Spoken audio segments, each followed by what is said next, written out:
All right, everybody. Another classic from the T-Wolves and the Celtics here. The Celtics pull off a matinee victory, 107-105. This is Green with Envy. We are live currently on the Bleacher Report app. Welcome to everybody here with Bleacher Report. We are Green with Envy, a Boston Celtics podcast, and we don't got time to mess around. So we're going to give you our intro here. So let's lock in here. This is Green with Envy.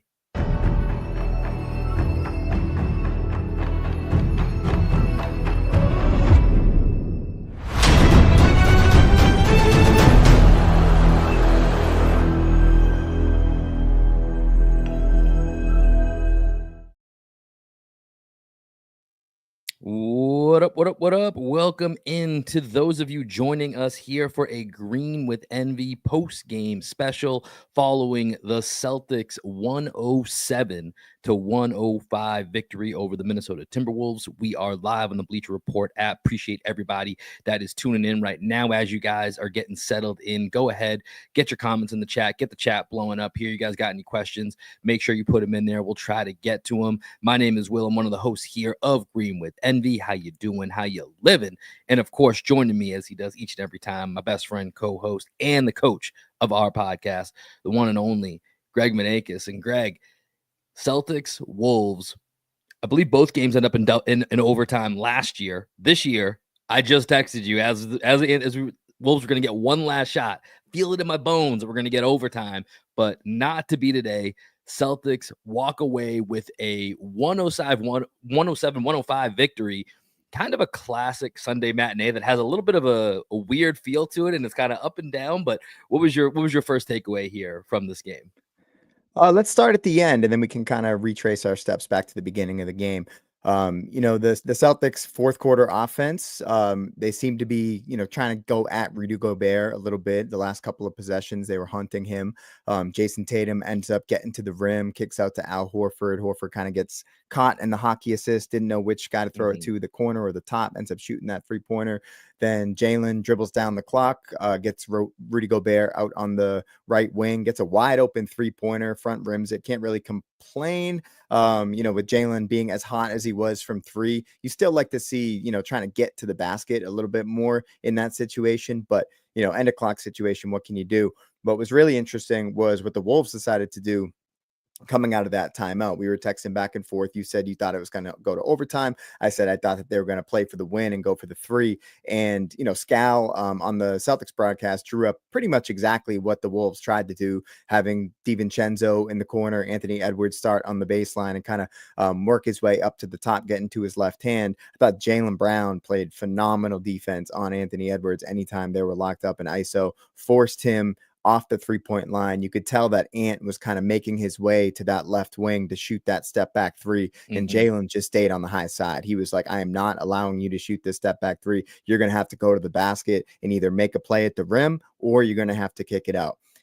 He gets by Jalen, like more or less, right? I thought he was going to go up with it. This is to your point. When he kind of cut him off from that step back, I thought Anthony Edwards was going up with it when he started driving to the hoop. I think he made a fine decision. Obviously, they got a look off from a good 3-point shooter, but I thought 100% Ant was going up for that and this T-Wolves team in general, man, they're a very physical team. I was thinking back watching this game today when last year, the points of emphasis, I'm using, air quotes here, when the NBA wanted to kind of tighten up and let some more physicality in. The Celtics and the Wolves were two of the teams that really benefited from that last year. Right. And the T-Wolves, that's when they really took off. And then eventually, as we know, went on this Western Conference run. You saw that today with some of their physicality. And, just speaking on that Ant Edwards play, I really thought that was going to be the time that he was going to go up to the rim, and whether he was going to try to dunk it or just, draw some contact and maybe you get to the line or get an and one. I was a little surprised that he ended up passing that ball.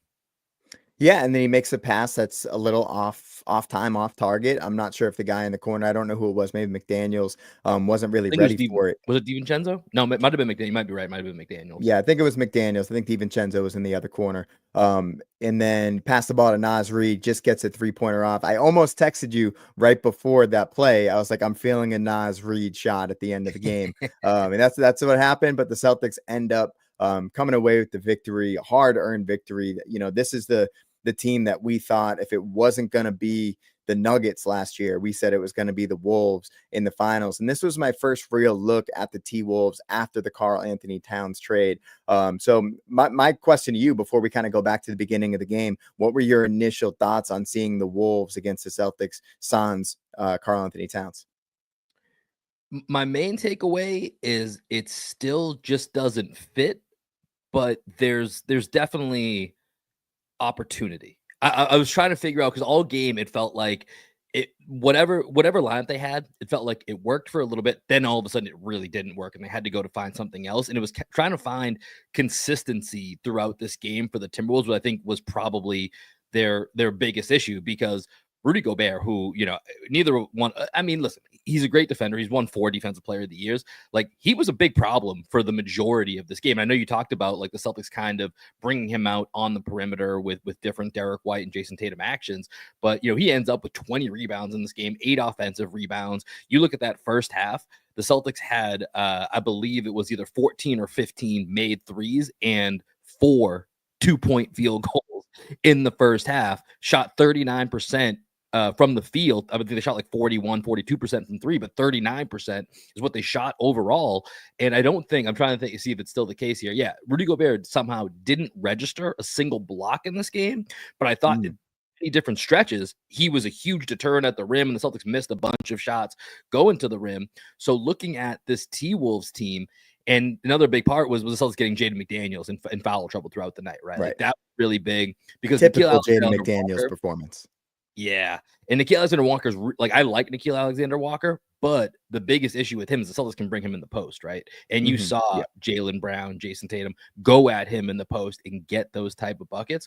So for the T-Wolves, I see the potential. I still don't like the trade. I still think the trade was a mistake. I think it was a year early. I think you have a team that went to the Western Conference Finals. Cat makes the fit a lot easier no matter what your lineup is than what Randall does. And Randall gave the Celtics problems at times today as well. But to my point, there were other times where it felt like Randall might have been the issue as far as the ball not moving quite as much, kind of dribbling the air out of the ball a little bit. But it's just they still haven't found that balance yet. I think that the Wolves are still in a figure it out phase is where I'm at with them. How about you? Yeah, I mean, I never thought Gobert was the issue for them against the Celtics in the past. I always thought it was actually Towns, like on the defensive side of the ball. Gobert actually normally plays decent against the Celtics. Notwithstanding the couple of years in Utah where we like really, really figure out a way to exploit him on the perimeter. Yep. He's shored up a lot of those holes on the perimeter. I've actually been impressed with Gobert. I thought 2 years ago he was trending in the wrong direction. He was starting to look washed, but he had a leg injury, and I think he's been healthy the past couple of years. He looks a lot better on the perimeter. I thought he did a fantastic job, not allowing 3-point shots off for the most part when he was isolated on the perimeter, made people, drive to the basket and try and finish over him, which they were unable to do. Very Dwight Howard-esque, like that game we always talk about that we went to, Celtics against the Magic back in 2009, and Dwight Howard affected every single shot on the court. And it seemed like Rudy Gobert was kind of doing the same. But yeah, the Julius Randle thing, he's always given the Celtics issues just because the sheer physical force, and the Celtics are more of a finesse team. It was interesting to see, when the Wolves, because I haven't really been following their rotations, right? And it seemed like they were trying to keep Ant and Gobert off the court together. They liked that pick and roll combination, and they were allowing Julius Randle to kind of man the second unit. He did okay in those moments, but I think, it was a lot of Julius Randle iso ball, and I really like the Celtic scheme from the very beginning of the game. The moment Julius Randle would deck the ball, everybody, not everybody, but somebody that was in close proximity would fly off of their man, dig down, and try and get a deflection, because Julius Randle's notoriously a black hole down there in the post. But we talked enough about the Wolves. I really want to talk about the Celtics and go back to the beginning of the game. So can you kind of go back to the start of Jaylen? Let's go back to the very start, because that was electric. So in this game today, like I said, it's those mid-afternoon weekend games that are very atypical throughout the schedule. You get a handful of them, right? And typically, I do feel like we get usually some exciting games, but a little bit of weirdness kind of sprinkled into those games. And this started off with the first quarter. Jaylen Brown, who's been shooting 28% from 3 this year, comes out and goes 5 for 5 in the first 5+ minutes of the first quarter. The Garden was electric. Unfortunately, that was the majority of what the Celtics did in the entire first quarter, was just those Jaylen Brown threes. But Jaylen Brown coming out setting the tone. He also had some. I believe he had 2 blocks at one point. They turned it into a steal or they turned it into something else. It was 2 blocks that got downgraded to just 1 block in that first quarter. But Jaylen came out, set a tone. That's your boy. Tell me what we were seeing from Jaylen Brown starting at the beginning. We can get into later in the game what happened, but early on, I mean, just ignited the flame inside that building. Yeah, this has been something I've been watching closely throughout the years. Jaylen Brown's just inability to shoot the ball. 28%, as you mentioned, coming into the game from 3. And of course, he goes 5 for 5, followed up with 2 straight air balls. But he ended up The 7 for first one 10. immediately hand up, just like the heatiest of heat checks that you could Right. imagine. Yeah, yeah, but he ends up 7 for 10, had a couple of big three-pointers late in the game, and the shot just looked a lot smoother. Well, the biggest issue with Jalen is his mechanics can just get completely out of whack, where, like, his release point and the how much he jumps up in the air, like, his vertical on his three-point shot varies from game to game, from shot to shot, and I thought the consistency of his mechanics. Yeah, I think he shoots the ball a lot better when he's just a little bit more grounded. He doesn't try and like elevate to the top of his vertical on his three-point shot. And it seemed like he was more compact in his shooting mechanics today. So I was very happy to see that out of JB. And it turned into 7 for 10 from him. But one thing I do want to point out, Will, best trios in the league, right? Jaylen Brown, Jason Tatum, Derek White got to be up there in terms of best trios in the league. Tonight, they were 16 for 31 shooting three-point shots, and they were by far the most effective Celtics on the court. I thought the defensive impact that all 3 of those guys had. Jaylen finishes with 29, 4 assists, 1 steal, 1 block. Tatum finishes 26 points, 8 rebounds. I thought he did a great job fighting on the boards, mostly against Gobert. 4 assists, 2 steals. And you got Derek White, 19 points, 9 rebounds, 5 assists, 1 steal, 2 blocks. Like all 3 of those guys are all over the place in the best way possible. I was really, really happy to see them step up to the level that they did going up against a physical freak in Anthony Edwards. Yeah, I'm not sure a fourth quarter can exist without Derek White making game-changing plays. I just don't think that's a thing that exists out there. And yeah, Derek White was I think, aside from Jaylen Brown's unbelievable start, I think Derek White and his consistency throughout the game was something that really stood out to me. And to your point of now looking at this as a trio, this really does feel like, and we've been talking about this now for the last couple of episodes, the Derek White All-Star campaign is about to start ramping up real hard again here, because this year, especially with no KP, and you kind of look at the way things are breaking around the Eastern Conference and in other areas, and this is the year that it looks like I'm actually at this point now, as the Celtics are 14-3, 17 games into the season, still obviously a while to go before we get to the All-Star break here, but as of right now, I'm going to be pretty surprised if Derek White isn't an all-star and isn't in San Francisco for that game, because he's been playing at that level. And on top of just even the 19, the 9 rebounds, the 5 assists, the 4 threes, it's just these really smart plays. I think it was Scal who called this out late in the game when, Jason Tatum saved the ball out of bounds, got to Derek White. White sees Gobert, knows Gobert's not going to have a chance to get out of the way. It put the Celtics in the bonus. So just that type of heady play. There's not going to be anywhere in the box score unless you were watching the game at that point with 4:30 left, 4:50 left, whatever was left in the game. You're not going to notice those things that Derek White does. But like I said the other day, it's no longer just the small things. He still, of course, does those, but he does all things. Derek White is now becoming a master of all things the Celtics need. Super clutch when it comes down to it. And like you said, night in and night out, you're looking at them as now I know we're kind of past the big 3 era, but if you have to group a trio or a big 3, that is definitively right now the Celtics big 3: Derek White, Jason Tatum, and Jaylen Brown. Yeah, not sure while I'm talking if you're able to pull up Derek White fourth quarter statistics or maybe just fourth quarter scoring this season, Will. But tonight he missed his first 3, and Drew Carter called that out. He was just like shocked that Derek White missed a 3 in the fourth quarter. He was 4 for 5 from the field in the fourth quarter tonight. Hit 2 threes, so he was 2 for 3, and then he had 2 layups. And Derek White just we talked about it last year, but for those of you that are kind of unfamiliar with the narratives that Will and I talk about weekly on our podcast, who do you want shooting the ball at the end of the game? Like, if it ends up in Derek White's hands, we have a good feeling that that shot's going in. Anytime he's involved in the action, it's something good is going to happen. And it got me thinking tonight, Will. We always talked about before this iteration of the Celtics with KP and Drew Holiday, right? What was the Celtics end of game offense? What was their pet play that they could get into, right? At the beginning of last year, we saw the Jason Tatum, Kristaps Porzingis high pick and pop, and we thought that was going to be the two-man action that was going to be unstoppable for this team, right? And KP has just been so unreliable with his health.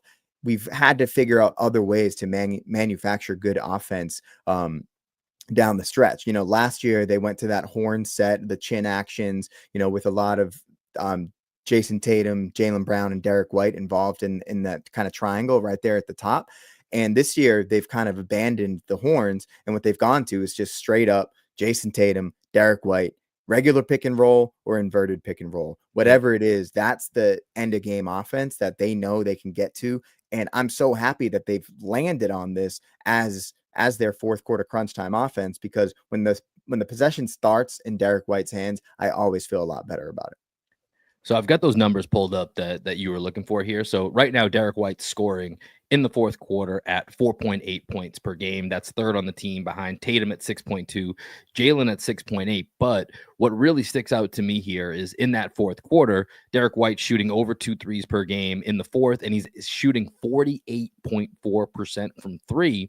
And then what you're seeing from the Jays as you look for kind of that balance between the two of them, they're going to the line 6 times a game in the fourth quarter. So we talked about earlier how, we've seen Jaylen close out a game against the Cavs earlier in the week, right? Where he was driving. He wasn't having a great game, but he was the one driving the ball down the lane at the end of the game to close that out.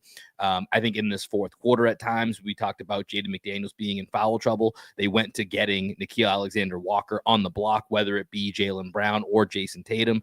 That was a look that they're going to. So it seems to be this strong balance of inside out. And then off of, the Jays kind of going downhill, you have Derek White shooting 48%. You've got Drew Holiday shooting 43% in the fourth quarter. And you've got Al Horford shooting 50% as well in the fourth quarter. That's a pretty tough recipe to stop when you're looking at your two best players getting to the free throw line 6 to 7 times a game in the fourth. And then the three guys around them shooting over 43% from the 3-point line.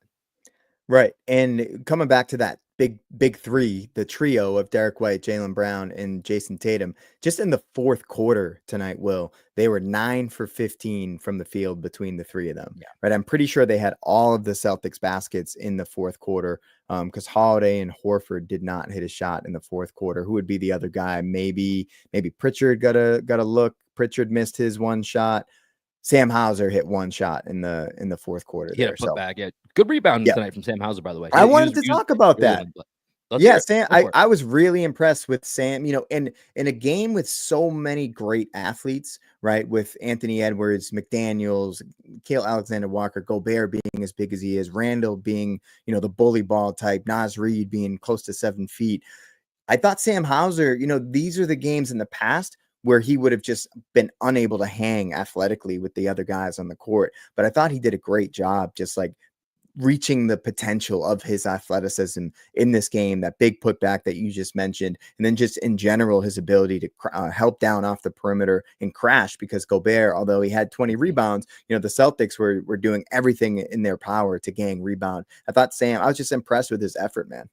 Yeah, 5 rebounds from him tonight. And, he's one of the cogs of this Celtics team early in the season, still hasn't been able to consistently get that 3-point shot going that we know. Maybe it's lingering from that back issue that started the season. Not really sure. Haven't really heard too much about it, but it has been a struggle for Sam to be that same weapon. But when he can provide other elements to his game, like we saw today, that's what allows for him to remain on the court and remain, because everyone knows who Sam is and who Sam can be. So he's a weapon just by being out there and getting a volume of 3-point shots up, even until it kind of comes back and he can get that percentage back up to that 40%, above 40% range that we know him for. But those 5 rebounds were really big from Sam, and him being able to obviously level up his defense.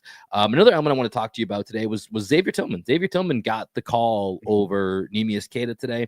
We've talked a lot about, who should be that big rotation right now behind Al. No Luke today. Luke was ruled out just ahead of the game. So only Tillman and Queta were available for this game. I thought Tillman was a little bit shaky to start the game. I thought Randall and Edwards just kind of attacked him and went downhill. However, I thought Tillman got better as this game went on and ended up being a pretty solid call for the Celtics. But I was curious to get your thoughts. Number one, on Tillman getting the call over Queta in this scenario, and then your thoughts on his performance. Well, I think a lot of it had to do with, so they're kind of minute matching Horford with Gobert, because anytime Gobert was on the court, they wanted Horford as a spacer, right? So you're not going to go Tillman or Queta against Gobert, because that allows him to just kind of hang by the basket or be involved in pick and rolls and being in drop, which is his pet, right? So you want Al Horford to be a threat on the perimeter. To your point, real quick, Rudy Gobert played 34 minutes and 29 seconds. Al Horford played 33 minutes and 42 seconds. I'm pretty sure if we dug in, that's basically 1-to-1. Exactly. So then you got to think about when Gobert comes off the court, they leave Anthony Edwards on there for a couple minutes, and then they take him out, right? And then they go with the Julius Randle lineup. So you've got Anthony Edwards, Naz Reid, Julius Randle, Nickeil Alexander-Walker, and Rob Dillingham, right? That was pretty much their second unit that they were going with there. So I think Tillman, when you look at who Queta would be covering there, Tillman was guarding Julius Randle, right? And I think just like head to head, the types of guys that Tillman was brought in last year to guard, Julius Randle was definitely one of those guys. If we went up against the Knicks in the playoffs last year, I think Tillman would have gotten a few opportunities to guard Julius Randle just because of his physicality. I think Tillman's he's the most physical defender that the Celtics have, just like pure physicality. He's the most physical. He's the physical big that last year we were looking for, that it was like, okay, we let Grant go. Makes sense. By the way, Grant sucks, man. Sorry to see the torn. That's apparently tough. He did some real damage to it, like torn and messed up in multiple places. So, that stinks to hear. It was soon, bro. Grant. But that was part of, Tillman and Grant are not the same player, but as far as having that like kind of ground bound physical person that can match up with that physicality, that was the type of scenario that Tillman was brought in for if we were ever to meet the Nuggets and we needed to get a few minutes against, a Jokic, or if we need just a big body against Embiid. And in these situations where you're going up against multiple bigs, I feel like if we played, the Bucks have 3-4 bigs that they're going to play in that's going to be a scenario where potentially you're going to see Tillman. So this is kind of this is the scenario in which Tillman came in, and to his credit, Tillman's not been getting consistent minutes at all this year.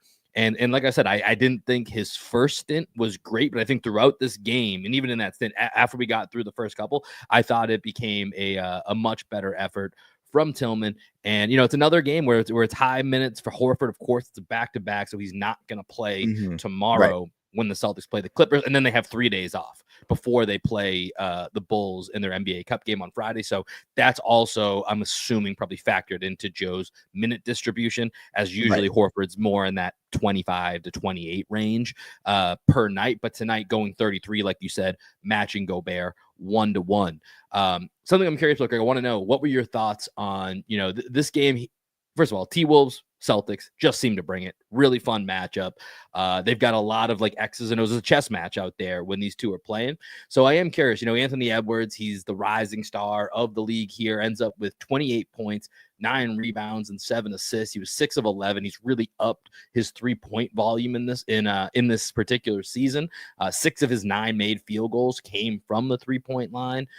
Curious how you viewed his game, and then where you think, so this is something I was trying to think about. I'm trying to find the right way to word this.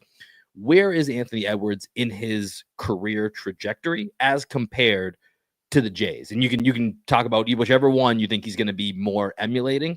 But I'm curious to know what your thoughts were on him today, and then kind of how his career path emulates one of the Jays. I'll have to give a little bit more thought to the second part of that question, Yeah, but just in terms of his play today, I thought he was great. There have been times I haven't watched full Timberwolves games, but I'm a fan of Anthony Edwards, right? So I tune in. I'll watch his. When I'm going box score hunting, I'll just like pull up all of his field goal attempts in a game. right. That's all the time I have. And Edwards, he can get a little jump shot happy, which is frustrating because he's so good at getting to the rim and he's so athletic. But when you see it for a full 48 minutes, you realize just like how little space he actually has to work with out there on the court, which is impressive that he's able to even get to the rim at all, considering Mhm. he's got Rudy Gobert and Julius Randle on the court with him, and Jaden McDaniels, who's not a huge threat from the perimeter. Like he'll shoot threes, but teams aren't trying to run him off the Right. line. DiVincenzo's a knockdown shooter, but DiVincenzo, this was his first start of the year, right? Mike Conley's been out with a toe injury, but when healthy, Mike Conley has been the starting point guard for that team. So I was impressed with Edwards overall, considering there was not much space for him to maneuver throughout this game. Um, I would like to see him still try and figure out more ways to get to the basket. He was 6 for 11 from threes. You can't really complain. And every time he shoots a three, I think it's going in, right? So like a part of me is criticizing him for shooting 11 threes, but the other part of me is like, maybe he should have shot 15, I mean, it's because it's a little Jason Tatum at times, like, right? Like, I mean, Tatum was 5 of 12 today, right? That's 41.7%. Like, you'll take that percentage all the time. And I feel like, especially in the last couple of years, there's times where with Tatum, we've come on here and been like, man, it feels like he could have just driven every time and something good always happens. But then you step back and it's like, man, shot 42% from three. Like, what are Mhm. we going to complain about? If anything, that says maybe take 2, 3 more to your point here. And when I was looking at Edwards in kind of comparing him, and I was thinking of it more in a Jason Tatum sense, because I think Edwards is going to be in that top 5 discussion sooner rather than later, which I think Yeah, is I think he's not still quite a the level season or Tatum's two going to be at. away. But right. And that's kind of where I was thinking of, like, him comparing like him and Tatum. Is Tatum right now, I think, like, especially for stretches of this game, it felt like Tatum in that, end of the first half, third quarter was just in control, right? It felt like he was just very Mhm. calm, very in control. With Edwards, there's still a little bit more maturing that needs to happen as far as, I don't even want to say decision making. It's not like his decision making is terrible. And Yeah, you I don't even know mentioned if the maturing is spacing the has right word. changed a Maybe bit. like seasoning? Yeah, maybe that's more appropriate. But I think we're Yeah. talking in the same vein of, you see it, it's coming. It's scary that when it comes, because it's already at, let me read that stat line again. 28, 9, and 7 is what we're talking about today. And I feel like it's kind of, I mean, Jason Tatum 2 years ago, where he's got certainly more seasoning, whatever you want to call it. Now he still took a team to the finals. And that to me is where, going all the way back to your first question, is where I think this was and we'll see how this plays out, but the Randall Towns aspect, I felt like Mhm. that team had continuity. That team knew who it was. They had lineups that made sense consistently. Whereas here, I feel like it just, they didn't have enough consistency. And now, I mean, they're 500. They're 11th in offensive rating, 12th in defensive rating. Like, that's a pretty big drop down for where this team was last year. And that puts them pretty close to the middle of the pack, and they're 500. And it's still they're at a point where they're going to have time to figure it out. But the West is a monster, man. That's not a good Right. place to be trying to figure it out. You want to be in the East if you're trying to figure it out. Yeah, I mean, overall, I think Edwards, there's a world in which he ends up top 5 MVP voting this year. I just think Of the course. team's success isn't going to be there for him to get those votes, Yeah. right? I think I see them being like maybe a play-in seed in the Western Conference this year, just because of how deep the West actually is. One question I had for you, though, this was my first look at Rob Dillingham. Um, Yeah. he's tiny. He is so He's small out there on really the court. small. Yeah. I mean, they So even talked about it, right? It feels like he's smaller than Pritchard, or like he's at least slighter than Pritchard, he's like, right? way Like, Pritchard's kinda stout. yeah, Um, yeah, yeah. yeah, Rob Dillingham, so he played 15 minutes tonight, 6 for 10 from the field, 2 for 4 from 3, had 14 points, 0 rebounds, 1 assist, no steals, no blocks, right? And, like, if he's gonna just be your microwave scorer off the bench, fine.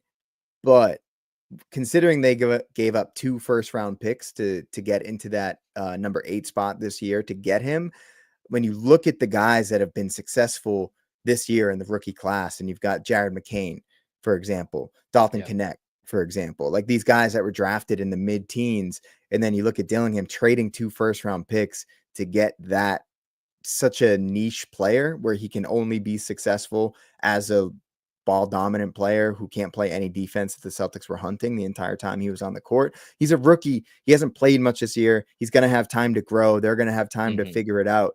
But I was just shocked at how small he actually was on the court. I just wasn't expecting it. Yeah, he's a tiny fella, but he's got some juice on offense. I will say that he's got some juice. Yeah. He's got some juice on offense. Defensively, I love the play when he just left Jason Tatum alone. Like if when you watch the replay back, you can see Julius Randle like look back in disbelief. Like, what of all the decisions that you could have made, you just decided to run the opposite way of Jason Tatum. And I don't know who he even thought was rotating. Like, I mean, that could just be, but maybe in his mind, he's like, there's no way the coach wants me guarding Jason Tatum on an island. I'm going to run this way. Someone is coming. yeah, for sure. So there's multiple things that could have happened. But to your point, he's got some juice on offense, defensively, a lot to work with. And the thing that, sticks out to me is you mentioned no Mike Conley tonight, right? I feel like every time I watch the Wolves and Mike Conley's, he's part of Al Horford's draft class. Like he's up there in age. Is the times when I've been talking about there wasn't enough consistency with the T-Wolves. They have more of that when Conley's there, because Conley's just that older, mature, can get them into their offense, can get people into their spots. Even if he's not the same defender that he once was, he's still got that high level of intelligence. He's seen so much.